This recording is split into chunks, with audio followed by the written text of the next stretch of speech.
સુરતના Kapodra police station વિસ્તારમાં વર્ષ 2003માં થયેલી એક ચકચારી હત્યાના ગુનામાં છેલ્લા 23 વર્ષથી નાસ્તા ફરતા વોન્ટેડ આરોપીને પકડી પાડવામાં ક્રાઇમ બ્રાન્ચને સફળતા મળી છે। સુરતના કાપોદ્રા પોલીસ સ્ટેશન વિસ્તારમાં વર્ષ 2003માં થયેલી એક ચકચારી હત્યાના ગુનામાં છેલ્લા 23 વર્ષથી નાસ્તા ફરતા વોન્ટેડ આરોપીને પકડી પાડવામાં ક્રાઇમ બ્રાન્ચને સફળતા મળી છે। જૂની અદાવતમાં ત્રિશુળના ઘા ઝીકી યુવકની કરપીણ હત્યા કરાઈ હતી। પકડાયેલા આરોપીની ઓળખ કુંજ ઉર્ફે સંજય ઉર્ફે સંજુ બૈજનાથ ખેરવાડ તરીકે થઈ છે।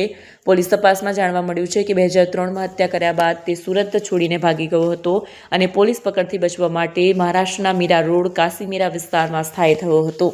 ત્યાં તે પોતાની ઓળખ છુપાવીને ડમ્પર ડ્રાઈવર તરીકે કામ કરતો હતો અને પોતાના પરિવાર સાથે જ રહેતો હતો। ચોક્કસ માહિતીના આધારે પોલીસે મીરા રોડ પૂર્વમાં દરોડો પાડી આરોપી સંજયને તેના ઘરેથી ઝડપી પાડ્યો હતો।